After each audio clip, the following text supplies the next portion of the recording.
Welcome to Everything in Between. We're a mother and daughter with a lot to say about, well, everything. I'm Braelyn. And I'm Lynn. And this is your show for perspective, real talk, and feeling less alone in the chaos.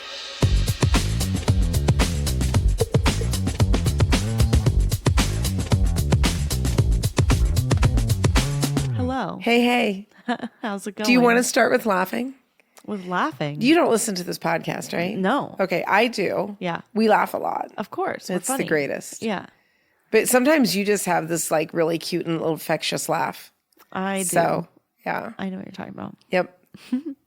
What are you vibing on today? How are you feeling? Monday. It's Monday. Yeah, Monday vibes. And what is that? I don't know. It's just like a lower energy day. Man, I come out of the gate like ready to go. But I am excited for the holiday. It's a short week. Yeah. So we're recording this before January. yeah. So it's Thanksgiving week this week for us. And you love that. Anytime you get to work less, it's best. But you like work. I do, but I still like not working also. I like working when I want to work, and I like not working when I don't want to work. Oh, okay. Yeah. And winter's like my slow down season. Like I just do less. I don't get to talk about that Elon said work is going to be optional soon. Next episode. Okay. Yeah. Because when we were talking about what my obsession is for the end of the episode, I said I'm just completely obsessed with the future of work. Yeah. That's not the same as what we usually talk about. No. Like, what's your favorite flavor of tea? Yeah. But I really want to talk about the future of work. Well, we'll talk about it. Okay. Yeah. It's coming up. Yeah. It's coming up. Today... Yeah. Because folks will be listening to this early January and thinking of starting new things. I kind of wonder how many businesses get started in the beginning of the year because people do that like joining a gym or something. Mm-hmm. But you had a great idea, I think, just from maybe the feedback that you got. Yeah. On why people start businesses or how do you know when it's time? How you know when it's time to start a business. Yeah. So you are involved. How many would you say? How many businesses you technically are do I have my key toes member in? of? Yes. What do you consider? Thrive. Yes. Floor 2. Does that count? Ish. Yeah, we had to decide to start it though. My Notion yes. templates. Okay. My executive assistant stuff. Yes. Echelon. Right. 5. Wow. And what about you? Thrive Co-working. Mm-hmm. The building. Mm-hmm. Floor 2 workspace. Visage. Sotol bar. Yeah. My Vistage practice. Echelon. Mm-hmm. I'm only one ahead of you. Yeah, that's funny. How's that possible? I don't know. Feels like more. Well, I'm going to be starting something called either the Human or the Whole Executive soon. Sure, you're going to have 7. Okay. The podcast. That's not a business. Kind of. No. It kind of is. It's not. Oh. Doesn't make revenue. Well, for people that do this for their job, yeah, it is a business. Well, totally. Yeah. But ours is not. So when we are famous one day... This will never be my full-time gig. Sorry. I want to go down on record, as you say. Podcasting will never be my full-time job. Okay. I really Will like it be yours? No. Well, I don't know what a full-time job means. Yeah. I'll never have a single full-time job again in my life. Quotes from Braelyn that are going down in history today. I just won't. You heard it here. Anyway. There's no way that'll ever happen. Welcome to the podcast. Just one thing. This is everything in between. Yeah. I'm Lynn. I'm Braelyn. Welcome. Today we're going to be talking about... How do you know when it's time to start a business? Mm-hmm. From people who have started... Maybe I way too many businesses. I want to go back all the way to the first one for you. All right. Which was? Well, there was a nonprofit. Yeah. But I'm going to just hand that one off to your dad and say I came in and kind of helped run it. Yeah. But it wasn't really my thing. Mm-hmm. So that would be the ticketing company that we started when I was 40. I just had one of my members ask me today, when did you start your company? I said I was 40. People are always surprised. Yeah, because they think by the time you're 30 that you're old and you can't do anything. I don't know. That's like what people on TikTok think. They're like, oh, you're 30? So You are old. think of the good years. I had the business from 40 and we sold it when I was about 57. Yeah. So that's 17 really good working years. When you're 30, you don't realize how long your life actually is Yeah. and how Or much even stuff when you you're can do. 17. You can own a company and sell it in between 40 and 60. Yeah. I mean, that seems pretty realistic to me, but Yeah, but I don't think we think that way. no. So what did you want to know about that one? How did you know when it was time to start? Like, how did you know? Like, how did you Most start of it? my business are kind of accidental. Yeah. But maybe not so much, but they just come to us. And you and I were talking about that a little bit. Yeah. So my husband had a nonprofit, and in that nonprofit, he was very entrepreneurial, and I was doing a lot of work with that. And we got involved in concert promotion and ended up just saying that we could do things for these promoters that would come into our area without really, and then we figured out later. Yeah. So that's us being an entrepreneur. Yes. So back to the very first episode of this podcast, if you give a mouse a cookie, is when you do stuff, things happen. Yeah. You don't fully understand. There's almost never a master plan. No. You can have one, but it's not going to go the way that you think it is. Correct. Yeah. So we weren't doing that so that we could later have a ticketing business. We No. were like, ooh, let's figure this out so we can learn the live event market. We just started doing things and saying yes to things. Because people said, I need you to do this. Yeah. Stuff came to us. Yeah. But it came to us because we were also open to it and took the steps. So I don't want it to be like we were just sitting around and someone said, hey, would you do group sales for this event for 7,000 people? It evolved. Yeah. Right. And so we decided to turn it into its own business once it really started to take in more income than it needed to, because As it was a nonprofit? functioning under a nonprofit. Yeah. And so I'm a big believer in business plans, as you know. Yeah. I've never made one. I know, but people like to just get an idea that's exciting, and then You have to make you sure know what it's the first viable. thing everybody does? Is get an LLC, They go get an LLC, which is ridiculous and because you don't even then need one. They buy the URL for their Yes. website that they don't need because they don't know if they're Or going to make make the money social yet. platform. They make their social platforms, and then they start making logos. Yes. They still have no idea if there's a revenue model there, True. or what their core values are, or why is there a need or a niche for this business. Yeah. That's so funny. I know. Well, that's all a business everybody plan does. helps you do. Yeah. So I literally sent your dad to the library and said, go make a business plan and see if there's something there in the ticketing. And so he spent a week and he came back and I looked at the numbers and I was like, oh, this could work. So is that the why? That was a little bit of the Which is how. kind of the but how, not the why, but the how. I think that was I can't it. even imagine like sitting around and going, I want to start a business. Maybe we should do online ticketing. No, it doesn't work that That way. just seems weird. Yeah.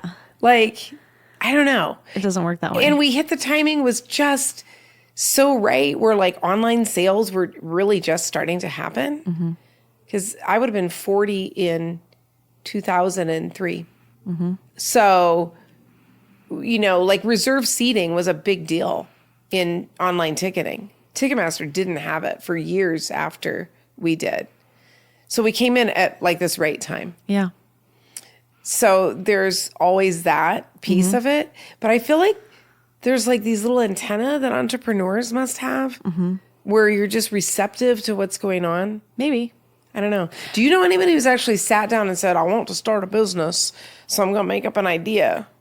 I don't know why I just used that voice, but No, not me personally, but I'm sure there are people out there that have done that. But I think that for me, it's always been like I'm doing something and somebody else says to me, that's really cool. Have you thought about doing that like as a business? so very similar. Yeah. Very similar. And you're like, oh. So the need comes first. The need comes first. And it's either you seeing that somewhere like, oh, I'm solving a problem. Maybe I'm not the only one with this problem. Or literally for me, it's always somebody else telling me, oh, you should probably do that. Well, Like seeing what I'm doing just on my own and being like, why are you not doing this as a business? in my opinion, there has to be a why for every business. Yeah. And if your why is because I don't want to work for company X anymore, so therefore I'm going to go do my own thing. I mean, I think you can put it out there that you want to do your own thing because you don't want to work corporate. Sure. But maybe you don't know what that thing is yet. And you just got to try a bunch of stuff and start doing stuff till you hit the nail on the head. It could be. And people, you do have really good options to buy a business. Oh, yeah. In today's market. I did read somewhere that like there is a ton of boomer owned businesses that are, you can literally buy one for like 40 grand.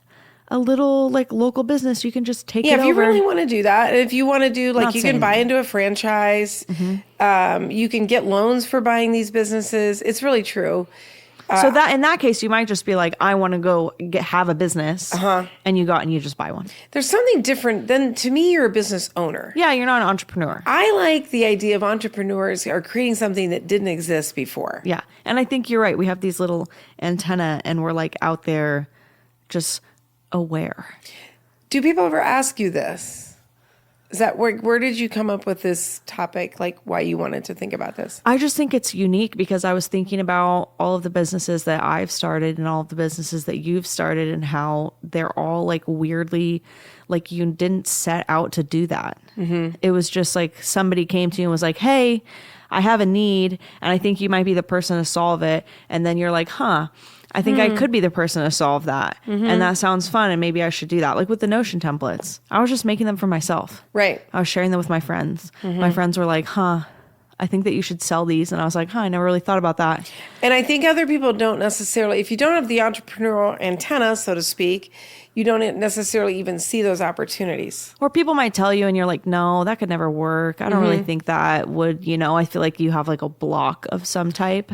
Because people have asked me before with the Thrive Co-working for Women, they were like, why did you want to do that?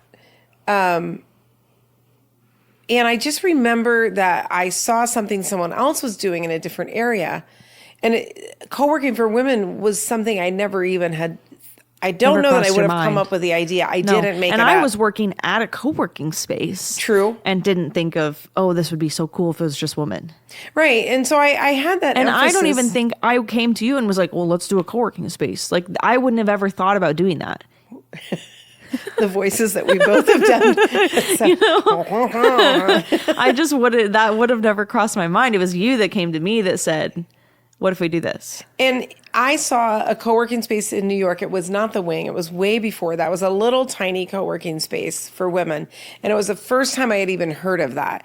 And co-working was just getting started. Yeah. When I worked at co-working in college, people were like, what is that? Right.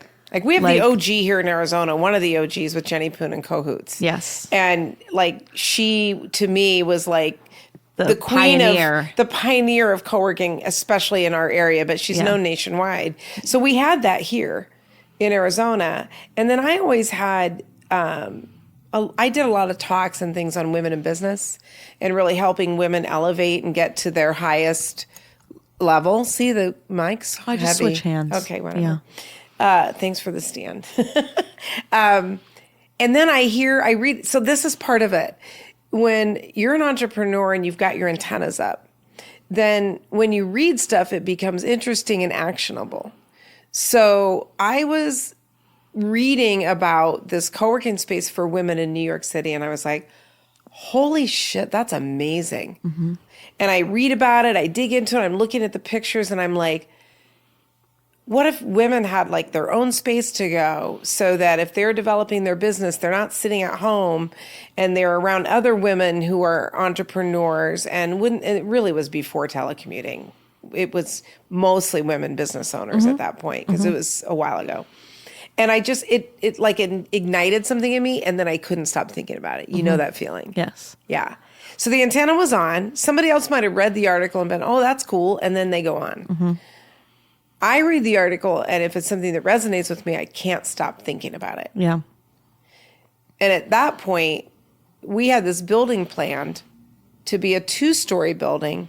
In the front of the 3rd story was going to be the bar, and the back was going to be all the air conditioning units. And we already had plans like pretty far along. And I take the crazy idea to my architect, and I said, what if we just like dropped a little building on top of the third floor and then we put the air conditioning on top of that? He's like, why do you want to do that? I don't know. I got this idea for our co-working and we're out of space. So he drew it and it was super cool. Borrowed the idea, which I do a lot of, from the same building that you were in Tucson. Yeah. Where they kind of dropped this top and it had these walkways on the sides. It's super cool. If you're ever in Gilbert, come see us because it's really cool. Yeah. But I didn't make it up. Anyway, I couldn't stop thinking about it, and there was Born Thrive. Yeah. And then all the chips, just the timing aligned, and now we're in this industry that is not going away. Yeah. And people were like, oh, co-working is going to die. And it's like, nope, it's probably more the future of work than anything. Yeah. I get to say future of work You again. got to say future of work. So that's how Thrive was born. Yeah. And it just became, and then you caught the vision. Yeah. You're a great vision catcher. Like here. Yeah. And you're still inspired 8 years later. Yeah, I love it. It's so fun. It's like really magical. I was actually at a Friendsgiving last week, and there was like 5 of us that were from Thrive, and then this woman's other friends, and they were like, whoa, well, we all work from home and we're moms, and we're like, we just don't know. Why do you do that? We don't know how to like make friends, and we don't know where to find friends, and it's really isolating. And like all of the women were there were like, oh my God, you need to come to Thrive.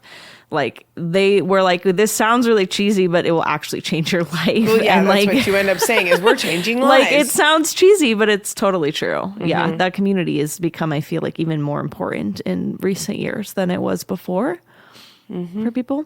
But that's really interesting. Again, something that you had a little spark. Yeah. And you could have just been like, oh, that's cool. Then I was obsessed. That's the other thing that I want to talk about. Okay. You know, when you can't sleep, Right. then you need to go for that. Like if your business idea is keeping you up at night, because that happened to me with all the stuff that I was doing. It was like I just started exploding, and it's like I can't stop thinking about this. Like I have to do this. So have you ever observed people that they don't have that spark, but for some reason they want to start a business, and they're like trying to find a spark about something? Not personally, but have you? Yes. And it seems really backwards. I mean, maybe that's just like I was talking about our human design earlier, and you're a manifesting generator. I'm a generator. Other people who are not those two things might need to do that other way. They might not have that ability to find that spark. Or maybe and they run buy with a it. company. Or maybe they buy a company, or they go, you know what, I've always wanted to be a business owner and I don't know what I want to do. So I'm just going to like try stuff and see like what comes to me. I mean, and there is business owner, there is entrepreneur. I don't know, there's people that partner in business. Yeah. You know, they have some skills they want to contribute. Yeah, and they partner with somebody else. But I do actually run into, none of my members, if anybody's listening, but I do run into people that probably shouldn't be business owners and be trying to be entrepreneurs. Yeah. Because it just doesn't bring them if the satisfaction isn't there, Yeah. it's not worth the heartache. Like I said, it's got to keep you up at night. Right. And there is a difference too between creating a company. So like when we started our ticketing company, that was a company. We were business owners. And now you have so many people that can have like 1 and 2 person businesses. Yeah, it's totally or like different. Your Echelon Studio is 3 of you. It'll probably be 3 of you plus contractors for a while. Even that is even so different than like I sell digital products. That's like the easiest business you can get into. Like literally anyone It's can easy for start you. that tomorrow. Is that why everybody's on Instagram going, I can tell you how? All of the information to start that is available readily at your fingertips, and you can do it all from your computer by yourself. You don't need anybody else. But like even in starting this service-based business, it's like that's a lot more work. So I can't even imagine what it's like. We have a whole company with employees, like, or doing a product, like people that go on Shark Tank, like they have to find manufacturers and like mortgage their house so that they can order their first round of product. Like that's a whole different, that passion really has to be there. But it is very different. Like I like to ask people, okay, so you want to, you would have me talk to people that were coming to some of your networking meetings, and, they would ask me questions about being an entrepreneur. And I'm like, well, do you want to be a solopreneur? Do you want a small company? Are you building a business? Like, what are you in this for? Do you want to provide jobs for people? You know, because I used to call whatever it is that you make in a company is a widget. And there's a lot of boring businesses out there, right? And that's even a trend right now is go buy a boring business. Yeah. But the inspiration, like I always said, it didn't matter if I was making art for the walls or I was making software for people to be able to go to live events. It's more about like, you're creating jobs for people. And if you can create a wonderful place for people to work, that's an inspiration for some people. Then maybe the widget doesn't matter so much. Yeah, because your passion is, there's a lot of jobs that just suck. And there's a lot of people that are not good bosses and not good owners. And people are in these terrible situations. I had so many stories of people that, like one of my very first employees, and was always my longest term one, got herself off of welfare and public assistance by working at our company. That was my biggest success story, almost overselling the company. Yeah. So it's kind of what motivates you. Yeah. And that's why I always want to ask, well, you want to start your own business. What does that mean exactly? Are you working by yourself? Yeah. Or, so you're perfectly happy. You would never want to turn your Notion template into, like, would you want a big business with 20 people that were building templates? Somebody the other day, I was talking to somebody on Threads and they were like, oh, so are you looking to like scale? Are you looking to like do this? And I was like, actually, no, like I like doing it by myself. I've gotten in a good rhythm where it like, I really said at the end of the day, it's like a creative outlet for me in that I get to make content and also a way for me to like connect with really cool other ADHD people who like being organized. And I'm like that, at the core, I like to help people and help them make their lives easier. But it's also really fun that like it's this creative outlet for me, and I don't want it to be anything more than that. I don't want to have to consult somebody else about decisions. I feel like there would be a flow chart if somebody was should I start a business or when should I start a business? And it could just end up in being what you want as a small team. Yeah. I'll take your brother-in-law who's involved with you in Echelon. Yeah.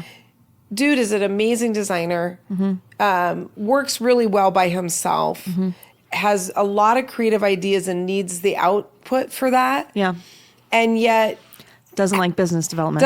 So by him, this 3-way partnership that he has way better. Is perfection for him because he's getting the client relationships and the strategy with you. He's got a business manager with your sister systems. And the ops and the systems.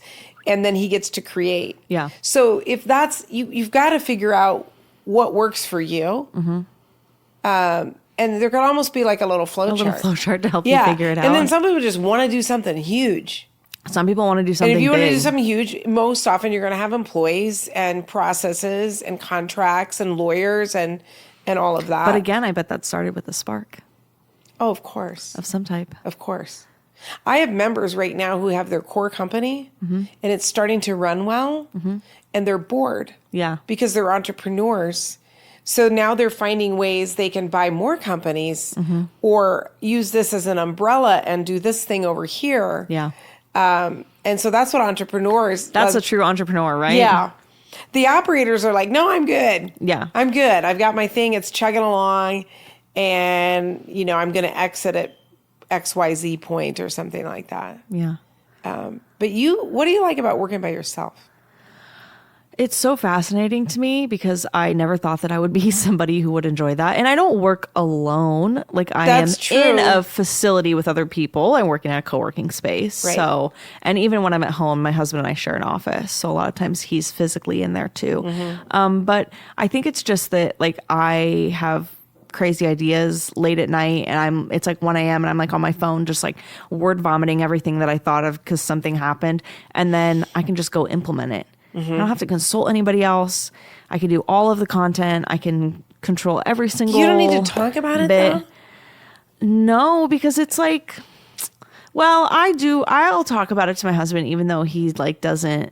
He's like, great, cool, Neat. like awesome, which is good though, because I was talking to Whitney and her and Lucas will like give each other feedback on their businesses, like not criticism, but they're like, oh, well, I think you should do this. And I'm like, that would drive me crazy. So it's actually good that he's just like, oh, that sounds wonderful. Like, you're doing great. Like, he never has any constructive criticism. That works well which for you. works well for me because I'm like, I don't want constructive criticism. I don't want you to put things into my head that I think this is a great idea and suddenly I'm second guessing myself. If you don't want the input and you don't want people second and again, guessing. goes back to like human design. I have a sacral authority, so do you, which means we make gut decisions.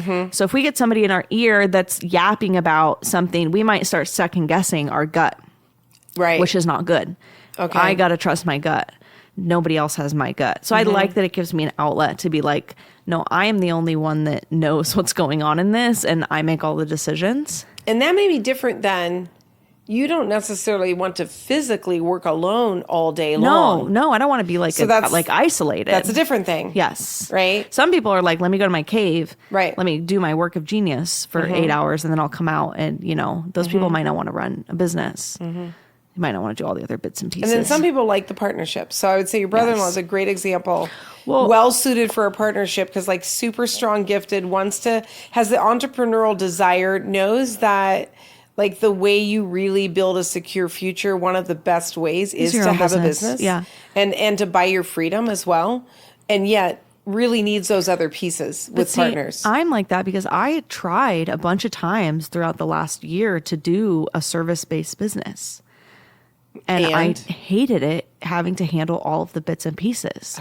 So now the three of us doing this service-based business, Winnie's doing all the stuff that I don't want to do. Right. And jumping all Lucas over is doing that. stuff that I wouldn't have even offered. So like that's fine. Like he's just another me. I'm doing the stuff that I want to do where I get to focus on the parts that I like. So I'm the same with Lucas in that sense. But it's only because it's not products. Digital products is so easy. Yeah, it's just, you have a website, you make some content, you make sales. That's pretty much it. I don't need anybody else to get their fingers in there. But with service-based, it's like, that's a lot. You have sales, you have client, you have like all this yuck stuff that with other people is way easier. I tried a bunch to do that on my own and I was like, I hate this. And you have a little bit more capacity, maybe. You could get different revenues if you have oh, totally. Yeah, it can More scale people. a little more. Yeah. With more people. But yeah, that's another great example. But you've got to get the right partners. And what I find 100%. so often is people get into this and they're like, they pick the wrong partner. Either they both do the same thing. Yeah. I would say one of the top things I coach on with business owners is they're in the wrong partnerships. And then they have to deal with butting heads and stuff. It can be. I have one who he's just super entrepreneur and his partner is completely happy the way things are. So this guy's going to have to actually do a spin-off and keep this rolling and go over here and buy more businesses to like bolt on. Yeah.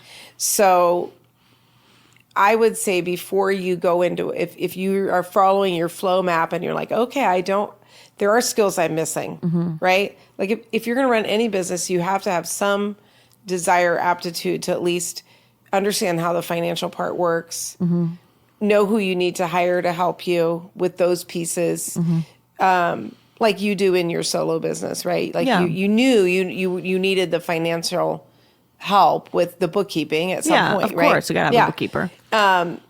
And so figure that out. But then if it's a big chunk of delivering the work that you don't want to do, then you're looking at a partnership. But finding the right person, you need to be yin and yang. And if you're both the same, one of you is not necessary. And maybe have a financial partner with that person, but go find someone else who's going to actually execute the work. And there's a lot of tests you can do to figure that out. I'm sure. Like the culture index, the PI, the DISC assessment. Like there's so many different things that you can figure out how do you work and how do you work together. I would say the one with Echelon Studio, which is you, your sister, the brother-in-law. I guess I have a tiny part. Yeah, you're in it too. But that idea came to me, and then I was going to say, we need to talk about that because she came to us and was like, you guys need to start a business. I mapped it all out. Here's a presentation. I did do like that. We talk about how funny that is. That's really funny. Yeah. And but because you saw a need.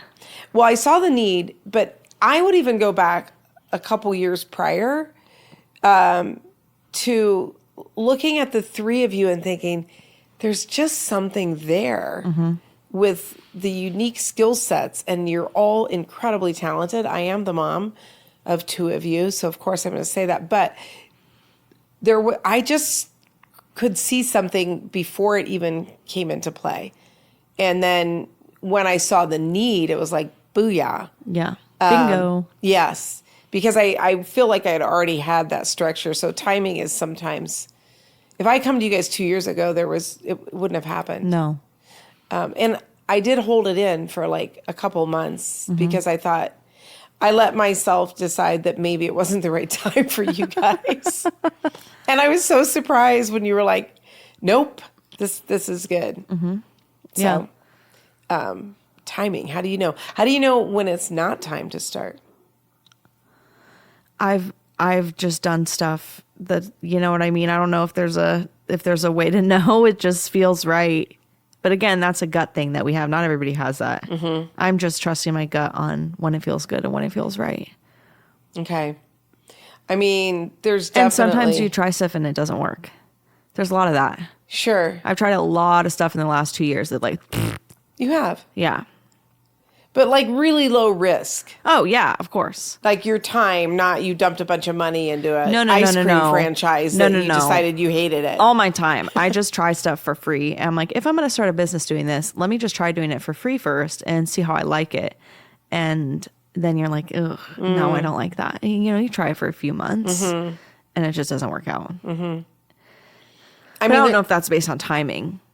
I think that it's just important to like always go for it. I don't know. My decision making is just so much based on my gut. So I don't even know what to say to people because I'm like, just trust your gut. But not everybody is wired like that. Like you just know when it's a good time. Okay, but if one of those ideas required you to put in $20,000 and you got to go get that money, pull it out of wherever, would you have still just gone with your gut on the $20K? If it felt right, yeah. I mean, that's the only thing I know how to do. Okay.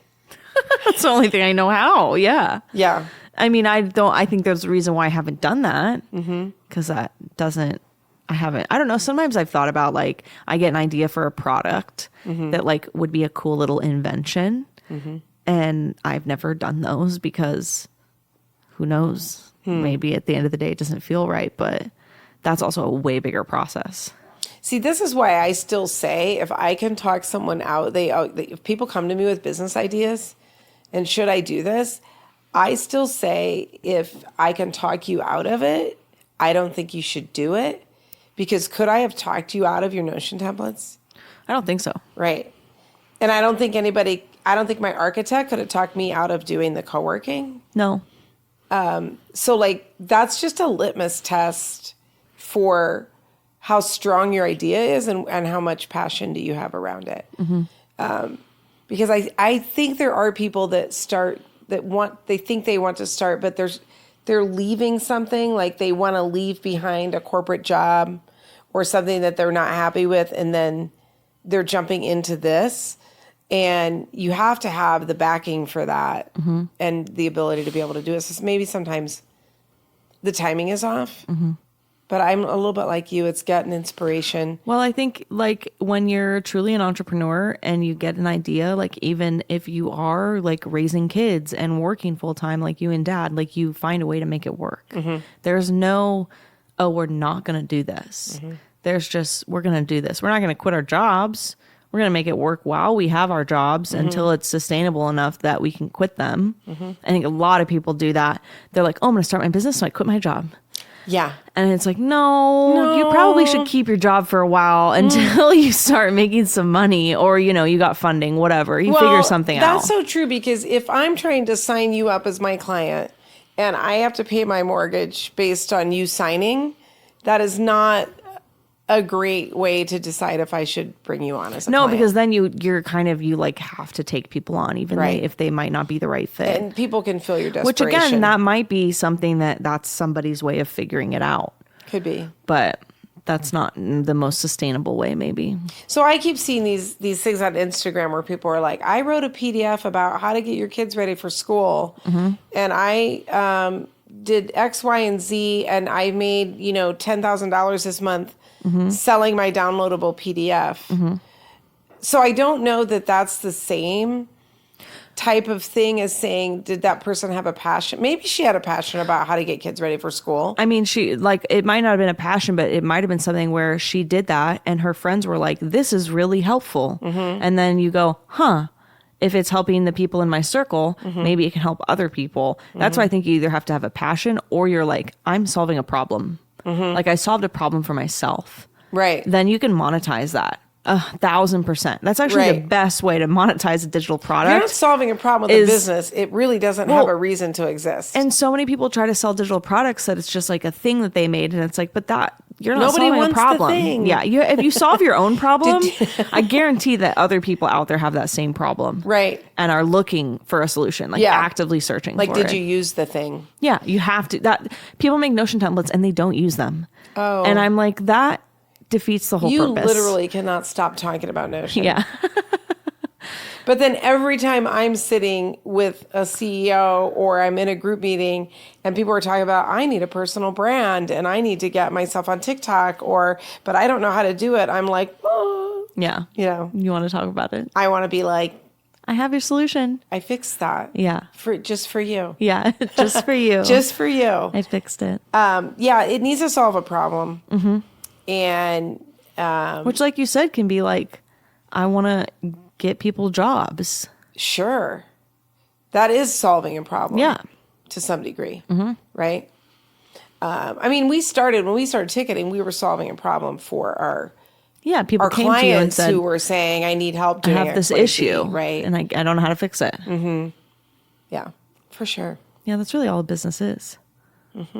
But I just would love for people to run it through a funnel first and figure out where they're going just a little bit. Like I even asked you guys when I brought Echelon to you, and I was like, where do you want to scale this to? Do you want to keep this small and use a bunch of contractors? Like I gave you some numbers, said how big you could get here. Is that attractive, or do you guys want to be here?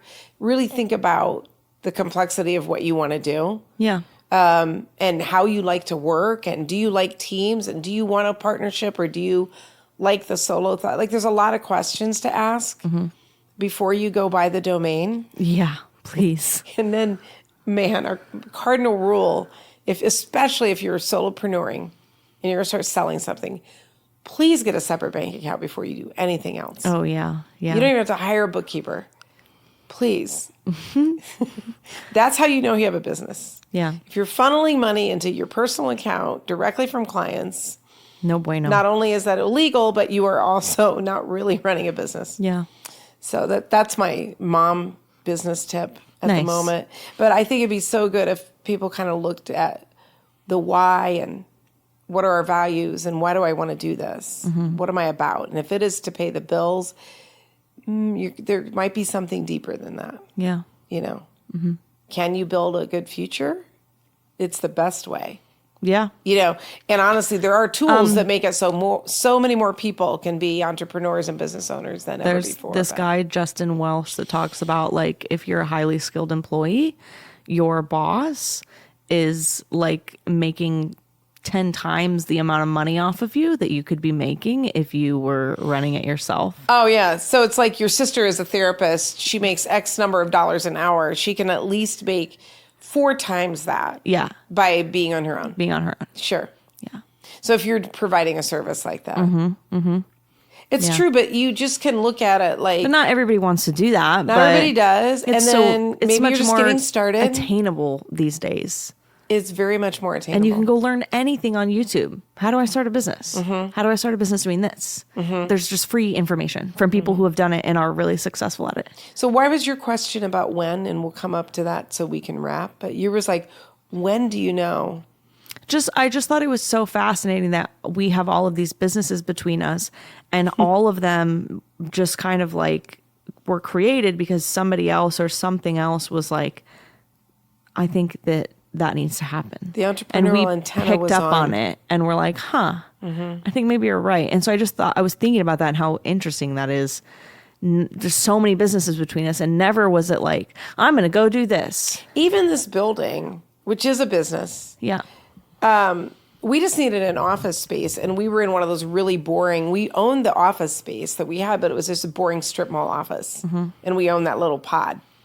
And it was somebody else who was developing in our neighborhood that said, wow, in our neighborhood, you could build these buildings and you could have like your office for your company on the second floor, and the first floor could be retail. Wouldn't that be cool? And we were like, that's an amazing idea. And then your dad said, and the third floor could be a bar, and that'd be cool. And we were actually going to do it at a different location, but we didn't even make up that idea. But it sparked something in us, and we dreamed it, and the footprint just kept getting bigger and bigger. And then we had to change the location of where we were doing it, but it's exactly what we built. Yeah. First floor retail, second floor office. We even added our own little space up there in the third floor bar. So even that one, which is like my pride and joy of this building. And somebody else actually had the concept, and I was like, yeah, that's a good idea. Yeah. And it sparked something. That's pretty crazy. So you don't have to think of it yourself, but there should definitely be a spark. Definitely a spark of some type. When. And there's a lot of other factors not as interesting to talk about as when, but Yeah. maybe we need to make that little flow chart. I'll make a PDF of a flow chart for how to know when you should start a business. That's a good idea. And I'll sell it for $19.99. Sounds more like a free lead magnet, but Okay, we'll do a free lead magnet for something. I don't know what. I just want to help people, so maybe I'll just make it free. That's a good idea, though. yeah. Good discussion. Yeah. Well, you are ready with an obsession. Yes. What is it? I don't remember. I found this company that sells cotton leggings. They're not all? No. Okay. Most leggings are made of plastic. And if you're sweating in them, they're releasing microplastics into your body, which is especially gross as women, if you think about it. That we're sweating and working out, and it's plastic, and it's just microplastics. So it's like releasing polyester microplastics is in your plastic? Yes. Why? I don't know. Nylon, yeah, plastic. a Isn't whole that bunch of gross to think ooh and about? yuck. I literally look at labels now when I go buy clothes, and if I feel something in a store and it's like so soft and I look and it's polyester, I'm like, oh, I just can't. It just feels gross. So I found cotton leggings and they're only $25, which makes me very excited. I'm wearing them right now. They're 90% cotton, 10% elastane. They have to have stretch. stretch. Yeah. Is But I've been elastane actually made of rubber, maybe? I don't know. I think it maybe is also plastic. But I've been focusing a lot on cotton clothing. And if you look out there, there are a lot of companies now where you can get cotton clothing. And so I think that's pretty fun. My shirt is cotton, 100%. Thank God jeans are cotton. Cotton underwear, not all. Oh, really? Not all jeans. Oh, if they're stretchy, they have spandex in them. Yeah. Yeah. Okay. But yeah, I also learned just a little funny thing that fabric emits energy frequencies. Everything emits energy frequencies, but fabric does. And cotton matches our body's frequency identically. So it just feels, that's why you feel good when you wear cotton. How does it match our energy? It's the same frequency that we emit. My God. Our bodies and cotton emit the exact same frequency. Like, it's like a little wave. Is this So our scientific? waves, yeah, they measured it like MIT. Our little waves match cotton's waves perfectly. And wool and linen are at a way higher vibration. So it actually raises your vibration when you wear those, which is why people are like, oh my God, I feel so good when you're wearing like linen and wool. Oh, in a good way. In a good way. Yeah. Okay. Whereas the plastic clothing lowers your vibration. No shit. Yeah. So just That a makes fun little sense. woo-woo fact of the day. But I like that. Do you want to yeah. say the brand of your leggings? Oh, it's Pact. P-A-C-T. They're Okay. great. They make cotton everything. This is going to be in our Workout future, clothes. everything in between store. Yes. Well, I don't know about that, but yeah. That Yeah. didn't spark anything for No. you. Oh, that's great. What about you? Well, my obsession is actually something that I would like to hear from listeners on. So I'm pretty scheduled throughout my day. I really live on schedules and calendaring, and all of that makes me feel good. Mm-hmm. And then when I get to the end of the day, No dinner's schedule, over. no calendaring. Exactly. So I'm going to go with the 8 to 10 o'clock block because I try to get into bed somewhere 10:30. So I'm done with dinner. It's all done. I've exercised. Everything's done. 8 to 10. And I don't know what to do. Mm-hmm. I don't love a lot of TV. Sometimes I'm tired. So I was realizing that the start of this issue is I have different moods that need different things. Mm-hmm. So sometimes I'm like, I just need to get out there and do heat therapy in my sauna or my hot tub. You would think that would draw you every night, but there's sometimes it's like, I don't feel like getting undressed and doing that. And that seems like a whole shebang. And other nights that feels very inviting and wonderful. I think I probably need to watch TV sometimes. Yeah. Because I just get bored. Yeah. And then but I can end up scrolling on Instagram. I can end up playing my New York Times games that I didn't get to. I told her. If I read, I fall asleep, so that doesn't really work well. I told her, by the way, that she needs a millennial couch hobby, which is like, knitting, crocheting. No. Little games like Sudoku or With a word pencil? search or like a Switch and you're playing video games. Yeah. I need something different than all of those things. I know, yeah. So please give me any suggestions that you have for... You need like a little hobby that you can spend your time on. I mean... Like maybe you get into baking. Like there's so many things that you could do. When I'm tired, I don't want to bake. I mean, know yeah. how to bake. Yeah. I like to bake when I have high Honestly, when you're energy. tired, you just need to watch TV. That's what everybody else in the whole world is doing. Then my brain feels dead and bored. Well, you can't have both. You can't have relaxing and stimulating. All right, so I'm going to work on this, Yeah. but once this episode airs, we're going to see if we can get some help for the non-millennial. Yeah. The millennials can tell you what their parents are doing. Multiple levels of tired I guarantee they're watching unstimulated. TV. They're watching TV. Yeah, Yeah. it's not working. TV's for me. great. You're just It show can be. poor. Okay. Yeah. You needed a good show. What do we do? Yeah. It's the evening tireds. She's Which I do laughing not at me have. and also judging me. I don't have that. I call you a lot. I have in between that time 1,000 frame. things I could be doing Yeah. in with my hands or on a video game or something. Yeah. Maybe Well, you need there's an a iPad. fatigue level though. You have an iPad, huh? That's in there. Yeah. Yeah. So it's like sometimes emotional, sometimes physical. I'm So I have telling all you. different energy levels. She's just gonna watch TV. I think my that's your God. problem. That's going to be the answer. Yes. I want something better. Yeah. So Well, good luck. anyway, thanks. Thanks, for everyone. Input. Yeah. Thanks for joining us today. I'm Yeah. Lynn. I'm Braelyn. This is Everything in Between.